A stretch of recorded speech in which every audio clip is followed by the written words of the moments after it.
চিন্ময় কৃষ্ণের অপহরণ, হ্যাঁ, এটা তারই একটা অঙ্গ এবং পুরো ব্যাপারটাই স্ক্রিপ্টেড। মানুষ যখন এক জায়গায় হয়, চিরকালই অত্যাচারী যারা শক্তি, চিরকালই যারা অন্যায়কারী শক্তি, তারা ভয় পায়। চিন্ময় কৃষ্ণ এই বড় প্রশ্নচিহ্ন, নিজে একটা প্রশ্নচিহ্ন হয়ে গেছে যে আমরা বাঁচবো না আমরা মরবো। যদি আমরা বেঁচে থাকতে চাই তাহলে হিন্দুকে এক হতে হবে। এমনভাবে অত্যাচার করছে, আর কিছুদিনের মধ্যেই বাংলাদেশ হিন্দু শূন্য হয়ে যাবে। বাংলাদেশের সনাতন জাগরণ মঞ্চ এবং সেই সমাবেশ থেকেই ভাষণ দিয়েছিলেন চিন্ময় কৃষ্ণ দাস প্রভু। কিন্তু সেই সমাবেশে নাকি তিনি বাংলাদেশের জাতীয় পতাকার অবমাননা করেছিলেন এবং এই অভিযোগে চট্টগ্রামের একটি রাষ্ট্রদ্রোহের মামলা করেন তার একজন বিএনপি নেতা। কিন্তু এখন দেখা যাচ্ছে তাকে যে মামলায় তাকে গ্রেফতার করা হয়েছিল, সেই তাকে জামিনের যে আবেদন ছিল সেই জামিনকেও খারিজ করে দেওয়া হলো। এটা তো একটা সুপরিকল্পিত উপায়। কি করে বাংলাদেশকে হিন্দু শূন্য করা যায়, কেমন করে প্রত্যেকটা হিন্দু নেতা, হিন্দুর জন্য যারা ভাবছে তাদেরকে একঘরে করে দেওয়া যায়, তাদেরকে নিয়ন্ত্রণ করে দেওয়া যায়। এই চিন্ময় কৃষ্ণের গ্রেপ্তারি বলবো না, চিন্ময় কৃষ্ণের অপহরণ, হ্যাঁ, এটা তারই একটা অঙ্গ এবং পুরো ব্যাপারটাই স্ক্রিপ্টেড। যিনি প্রথম মামলা করেছিলেন বিএনপির, পরবর্তীকালে বিএনপি থেকে তিনিও সরে গেছেন, তাকেও সরিয়ে দেওয়া হয়েছে। আসলে এই সমস্ত লোক সাজিয়ে তাদেরকে দিয়ে মামলা করিয়ে বিভিন্ন অভিযোগ খাড়া করে যে কোনো উপায়ে চিন্ময় কৃষ্ণকে বাংলাদেশের সিনারিও থেকে, সেখানকার সাধারণ মানুষের কাছ থেকে সরিয়ে দিতে হবে। তার একটাই কারণ, ওরা ভয় পেয়েছে। ওরা দেখছে যে বাংলাদেশের হিন্দু আর আগের মতো বিক্ষিপ্ত, বিধ্বস্ত, বিশ্বস্ত হিন্দু নেই, তারা এক জায়গায় হয়েছে। আর মানুষ যখন এক জায়গায় হয়, চিরকালই অত্যাচারী যারা শক্তি, চিরকালই যারা অন্যায়কারী শক্তি, তারা ভয় পায়। আজকে চরম ভয় থেকে ইউনূস এই কাণ্ডটা ঘটিয়ে ফেলেছে। তার ভয় হচ্ছে যে এবার যদি হিন্দুরা এককাট্টা হয়ে তাদের নিজেদের অধিকার বুঝে নেয়, যে দেশ তাদের, যে মাটি তাদের, যে ভাষা তাদের, যেখানকার ধর্মাচরণ করবার, যেখানে কৃষ্টি সংস্কৃতি প্রজন্মের পর প্রজন্ম, যে দেশের জন্য, যে রাষ্ট্রের জন্য তারা রক্ত দিয়েছে, স্মৃতি দিয়েছে, শ্রম দিয়েছে, সেই রাষ্ট্র থেকে তাদেরকে বিচ্যুত করা যাবে না। তারা এক হয়ে যাচ্ছে। স্বভাবতই যে এক করছে তাকে তো আলাদা করে দেবার চেষ্টা হবেই। ফলে চিন্ময় কৃষ্ণকে নিয়ে গিয়ে যে ইতিমধ্যে মেরে ফেলা হবে না, এও গ্যারেন্টি কেউ দিতে পারে না।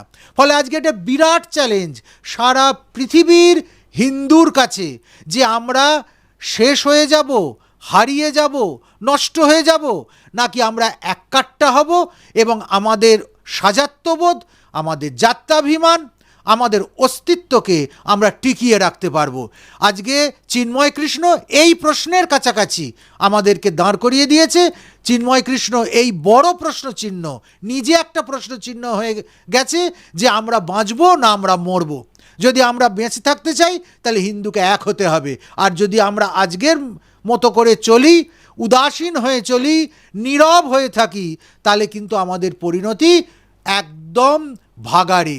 ইতিহাস আমাদেরকে ক্ষমা করবে না। আচ্ছা, এই যে চিন্ময় কৃষ্ণ প্রভুর যে কথা বলা হচ্ছে, তিনি কে, যেমনটা আপনি বললেন যে তিনি বেঁচে থাকবেন কি না, যেমন একটা প্রশ্ন হয়ে দাঁড়িয়েছে। ইতিমধ্যে যেমনটা জানা যাচ্ছে, গতকাল কারাগারে তাকে ওষুধ দিতে দেওয়া হয়নি বলে পুলিশের তরফ থেকে বলা হয়েছে এবং তার পাশাপাশি ধৃত হিন্দু নেতাকে মানসিক ও শারীরিকভাবে হেনস্থা করা হচ্ছে, এমনটা অভিযোগ উঠছে। কেন আমি বলছি যে আদৌ বেঁচে থাকবে কি না, তার কারণ হচ্ছে গতকালের যা ঘটনা তা পর্যালোচনা করেই বলছি। কেবলমাত্র আবেগ থেকে কিংবা কেবলমাত্র বিবৃতি দেবার জন্য এ বিবৃতি দেওয়া নয়। তাকে শুধুমাত্র ফল খেতে দেওয়া হচ্ছে, নানানভাবে তাকে মানসিক প্রেশার তো দেওয়া হচ্ছেই। সারা রাত ধরে জেরা করা হয়েছে, ওষুধ দেওয়া হয়নি। এইভাবে কতদিন একটা মানুষ তার সংগ্রাম চালিয়ে যেতে পারে? একটা বিরুদ্ধ পরিবেশের মধ্যে তাকে আটক করা হয়েছে, একটা ভুয়ো অভিযোগ তার ওপর দেওয়া হচ্ছে সে নাকি রাষ্ট্রদ্রোহী। যে দেশের জন্য, যে রাষ্ট্রের জন্য, যে রাষ্ট্রের সংখ্যালঘুদের এক করবার জন্য, তাদের জীবনের নিরাপত্তা আনবার জন্য সন্ন্যাসীর কেবলমাত্র ধর্মীয় দায়িত্বটুকুকে অতিক্রম করে গিয়ে একজন মানুষের বৃহত্তর দায়িত্ব পালনে আজকে চিন্ময় কৃষ্ণ ব্রতী হয়েছে, তার উপর যদি এই অত্যাচার, এই অনাচার, এই মানসিকতা, এই ব্যবহার একটা রাষ্ট্রের নেমে আসে, তাহলে আমরা যদি সেখানে আশঙ্কা করি যে চিন্ময় কৃষ্ণ আর বেঁচে নাও থাকতে পারে আগামী দিনে, তাহলে সেটা কি খুব অন্যায় হবে, খুব ভুল হবে? এই যে ইসকনের প্রতিষ্ঠাতা এবং একজন সদস্য তিনি চিন্ময়কৃষ্ণ ভদ্র, তাকে যে শান্তিপূর্ণ আন্দোলন বা সমাবেশ থেকে তাকে গ্রেফতার করা হলো, যেমনটা আপনারা বলছেন, আমরা দেখেছিলাম যে কিছু সময় আগে যদি বাংলাদেশে যে বন্যা হয়েছিল সেই সময় এই ইসকনই ছিল যারা কিনা জাতি ধর্ম বর্ণ নির্বিশেষে তারা ত্রাণ সরবরাহ করেছিল। বাংলাচার সমস্তটাই অত্যন্ত উল্লেখযোগ্য। তারপরেও তাদের বাংলাদেশের মানুষের পাশে ইসকন দাঁড়ায়, কেবল ধর্মীয়ভাবে নয়, সেখানে তাদের সামাজিকভাবে, তাদের প্রাকৃতিক বিপর্যয়ে, তাদের জীবনের মান উন্নয়নের জন্য, তাদের শিক্ষা, তাদের স্বাস্থ্য, যে কোনোভাবে মানুষকে যাতে মানুষের মতো করে বাঁচতে দেওয়া যায়, ইসকনের ধর্মপ্রচারের পাশাপাশি এই সামাজিক যে সেবা কাজের প্রসার এবং প্রচার সেটাও তো রয়েছে।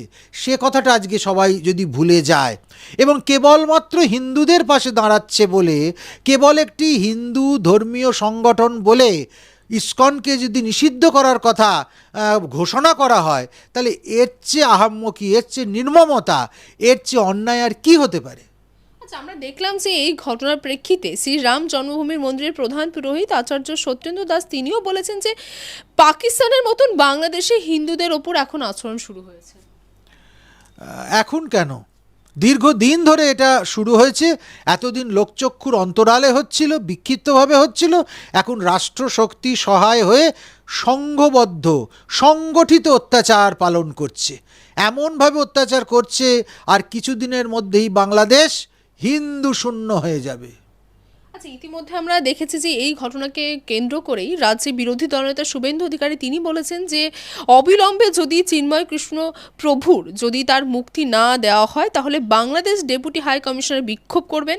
পাশাপাশি বাংলাদেশের সীমান্তে সনাতনীরা ধাঞ্জা নিয়ে অবরোধ করবে। বাংলাদেশে ভারত থেকে, পশ্চিমবঙ্গ থেকে কোনোরকম কোনো পরিষেবা দেওয়া হবে না।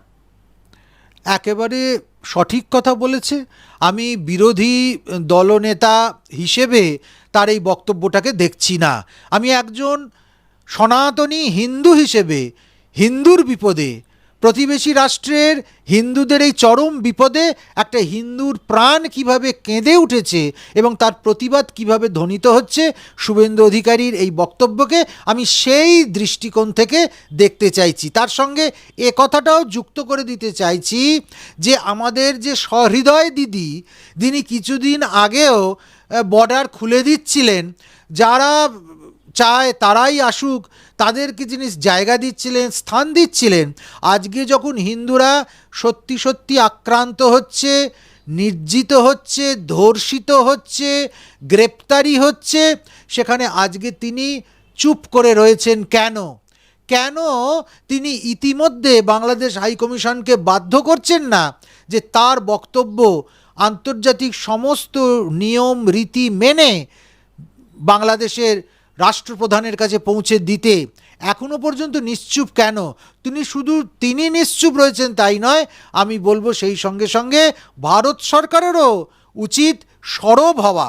আজকে যদি সরব না হয় তাহলে আর কবে সরব হবে?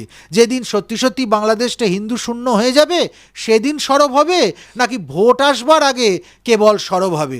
অতএব দিদি এবং মোদি, আমি জানি না এই দুটোর মধ্যে কোথাও কোনো যোগসাযোগ আছে কি না, জানতেও আমি চাই না। শুধু এটুকু বলতে চাই, আপনারা আর চুপ থাকবেন না। হিন্দুর জন্য হিন্দু বিপন্ন হচ্ছে, হিন্দু অসহায় হয়েছে, হিন্দুর পাশে কেউ নেই। আমার মা বোনেরাই সেখানে এই বিপদে পড়েছে, আমার ভাই, কাকা, বাবা, দাদারাই সেখানে বিপদে পড়েছে। আসুন আমরা রাজনীতির ঊর্ধ্বে উঠে মানুষ হয়ে মানুষের পাশে দাঁড়াই, হিন্দু হয়ে হিন্দুর পাশে দাঁড়াই, সনাতনী হয়ে সনাতনীর পাশে দাঁড়াই। এটুকু অন্তত আমরা করি, মানুষ হিসেবে আমাদের দায়িত্ব আমরা পালন করি।